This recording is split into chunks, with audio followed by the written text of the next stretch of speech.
So next news from 16 June is with 334 species, Guwahati redefining concept of urban jungle. So according to Guwahati-based wildlife expert, Guwahati redefines the terms of urban jungle with 334, counting free-ranging faunal species living in the green space with concrete structure. Because in last few years, the wildlife specialists are worried that Guwahati has been following the global trend, and which is projects the urban area on Earth triple before 2030. So ये जो trend है, तो वो Guwahati follow कर रहा है, and as you know, Guwahati is located in the Assam. So वो भी आपको शायद पता होगा, ठीक है. So more importantly कि यहाँ पे बायोडाइवर्सिटी बहुत ही एक अच्छे लेवल पे, एंड ऑलमोस्ट देखो यहाँ पे 18 हिल्स है, 8 रिजर्व फॉरेस्ट है, some 2 wild life sanctuaries only in one Guwahati city. अगर आप देखोगे तो 2 वाइल्ड लाइफ सेंचुरीज है, एंड रामसर साइट एक important, that is Deepor Beel. ये एक रामसर साइट है यहाँ पे, which besides the Brahmaputra flowing in the northern edge. तो ब्रह्मपुत्र भी इसके नॉर्दर्न एज पे फ्लो होती है. सो एग्जैक्टली यहाँ पे आपको क्या दिखेगा कि एक प्रॉपर एनरिच बायोडाइवर्सिटी है. This stretch of river has Gangetic river dolphin, which has the status of city animal. So Gangetic river dolphins यहाँ पे belong करते हैं, and उसको एक status भी है, that is city animal का. Okay, so there are lots of species, and more importantly अगर आप देखोगे तो यहाँ पे जो डिस्कशन में कि कोई एरियाज अगर आते हैं जैसे देवपार बिल. सो देवपार बिल इंपॉर्टेंट क्यों है? Because it is yes Ramsar convention के अंडर देखोगे तो ये रामसर साइट आते हैं. बिकॉज आपको पता ही होगा कि रिसेंटली 37 रामसर साइट्स इंडिया में अपडेटेड हुए. मीन्स इनिशियली पहले अगर देखा जाए तो प्रीवियसली 27 थे, अभी 37 की लिस्ट है. तो वही 37 में ही ये 37 जो रामसर साइट से, तो उसमें भी आता है, उसमें कौन सा आता है? देवपार बिल. तो ये एक इम्पॉर्टेंट होगा Deepor Beel. And Deepor Beel spelled as the Deepor Beel means कौशल तीसा means lake in the local Assami language, and it is located in the southwest of Guwahati. So ये एक important factor देखो, southwest of Guwahati in Kamrupur district. Okay, and bill means बिलोबोंग होता है, और lake को भी बिल कहा जाता है उनके लोकल लैंग्वेजेस में, with static water. So mostly खाल्स भी कुछ बंगाली वर्ड्स में इसको कहा जाता है, and it is a permanent fresh water lake. So Deepor Beel is a permanent fresh water lake, and it is a former channel of the Brahmaputra river to the south of the main river. So exactly इसके near by important, इसका feeding जो होता है mostly water का, तो वो देखो एक तो ब्रह्मपुत्र तो है ही, बट एक स्मॉलर रिवर्स भी आपको यहाँ पे दिखेंगे देवपार बिल में. फीडिंग ऑफ वाटर जो होता है तो वशिष्ठा एंड कलमनी, ये जो रिवर्स है, तो जनरली ये लोकल मॉनसून के टाइप जो रन ऑफ होता है, तो तब ये देवपार बिल को फिल करते हैं. ओके, सो देखो रामसर साइट में देवपार बिल एक इंपॉर्टेंट फैक्टर था. इंपॉर्टेंट रिवर्स यहाँ पे देख लो, ब्रह्मपुत्र, वशिष्ठा एंड कलमानी रिवर है के, ठीक है. एंड गुवाहाटी ये आसाम के जो ब्रह्मपुत्र के बेसिन का पार्ट है, तो वहां पे बिलोंग करते हैं, ठीक है. सो एंड और एक इंपॉर्टेंट थिंग यहाँ पे last and most important, that is it is recognized under the Deopar bill, is recognized and declared as important bird area IBA with high priority for the conservation. तो ये mostly BNHS के through होता है, Bombay National History society इसको generally important bird areas declare करते हैं. तो उसमें से जो इंपॉर्टेंट बर्ड एरिया है तो वो देवपार बिल है. ओके, सो वो एक इंपॉर्टेंट फैक्टर है. बर्ड लाइफ इंटरनेशनल भी एक इंपॉर्टेंट पार्ट होता है. तो bird life international and BNHS ये दोनों भी इंपॉर्टेंट हो गए. सो बर्ड लाइफ इंटरनेशनल भी आपको देखना है, एंड ये प्रीवियस लेक्चर्स में हमने कुछ पार्ट कवर किया है इसका. Okay, so next is the climate reports predicts hotter rainer days. Okay, so India first ever national forecast on the impact of global warming on the subcontinent in coming century, expected annual rainfall to increase along with more severe cyclone and paradoxically more droughts. Okay, तो अभी तो दो तो फिलहाल हमने उसके resulting देखा है कि first was the Amphan cyclone and second is the Nisarga cyclone. तो ऐसे कुछ इवेंट्स तो देखे.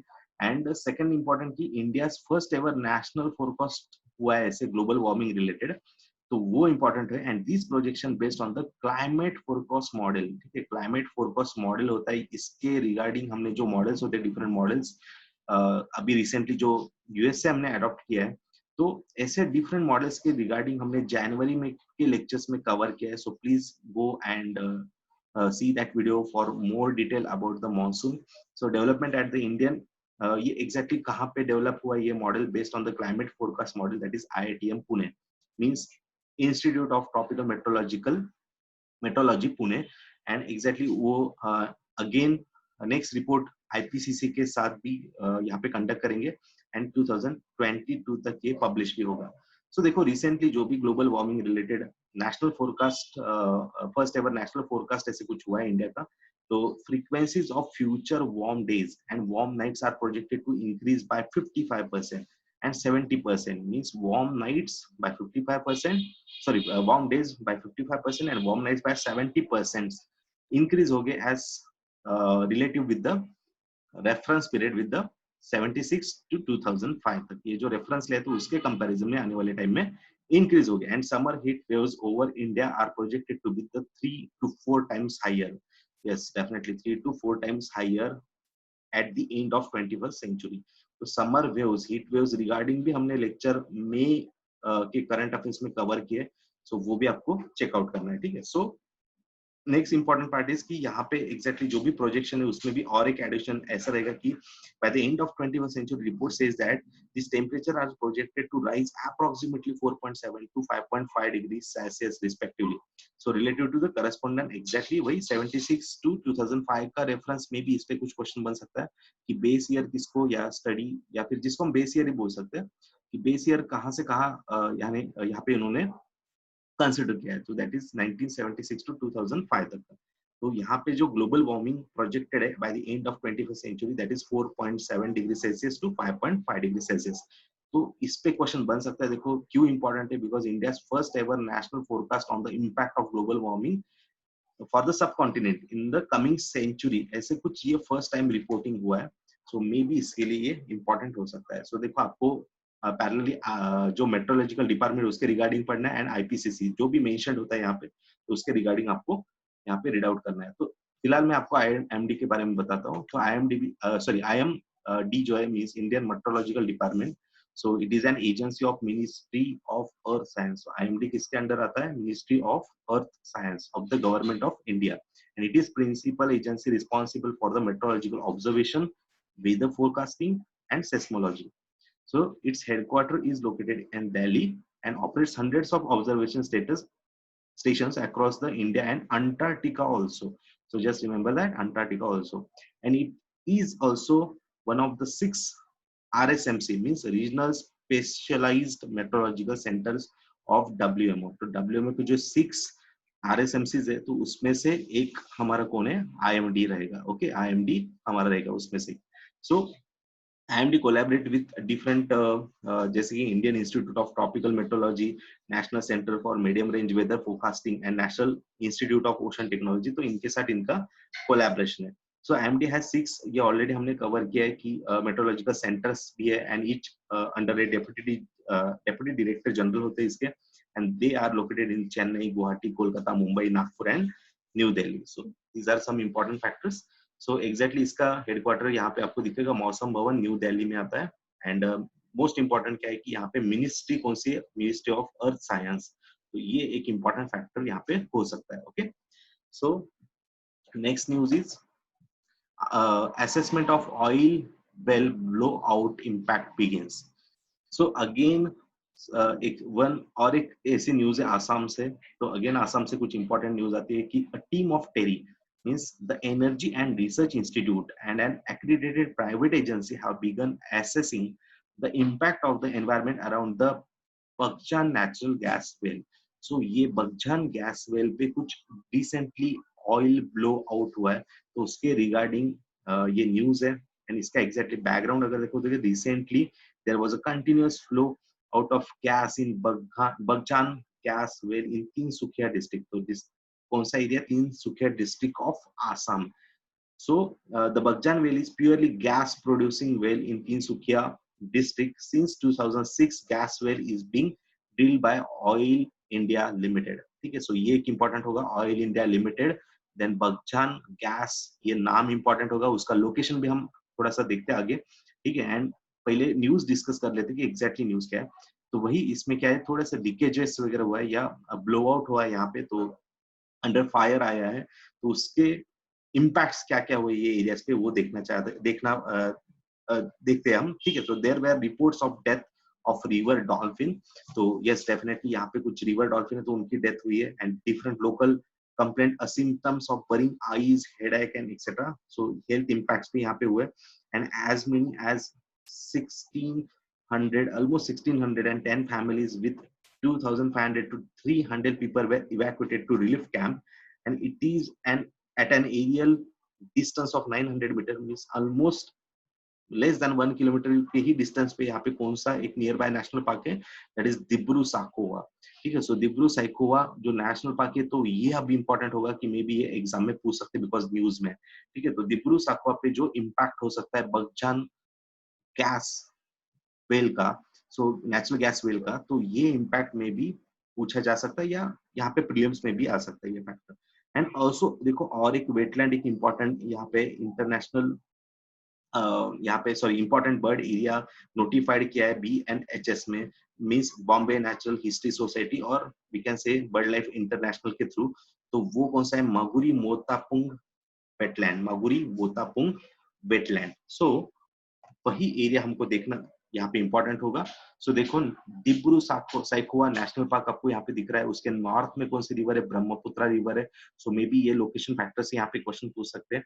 एंड देखो दिब्रू साइखोवा के एग्जैक्ट यहाँ पे साउथ को लग के छोटे स्मॉल यहाँ पे कुछ स्ट्रीम से एंड उसको लग के ही यहाँ पे 900 मीटर्स पे आपको क्या दिखेगा, बगजान EPS oil India limited, oil की यहाँ पे इंपॉर्टेंट एक क्या है गैस फील्ड है, ओके। सो उसके ही एग्जैक्ट साउथ आप देखोगे तो मगुरी बिल ये एक इंपॉर्टेंट फैक्टर है, या फिर ये इंपॉर्टेंट एक वेटलैंड साइट है कि इंपॉर्टेंट बर्ड साइट, ठीक है, area.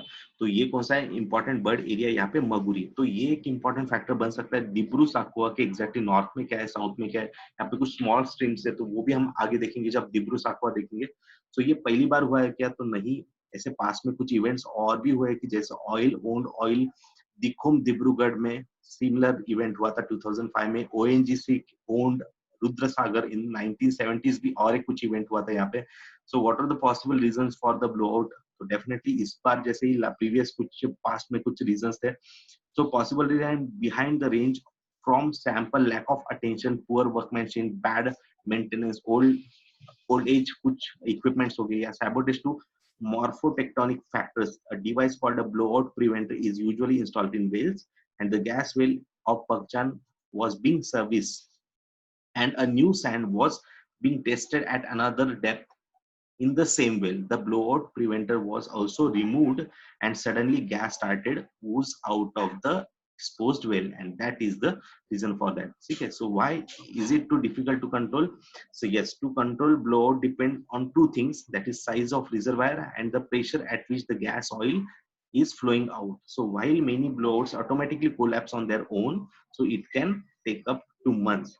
Okay, so to control a blowout, first step is to pump in water and so that the gas does not catch fire.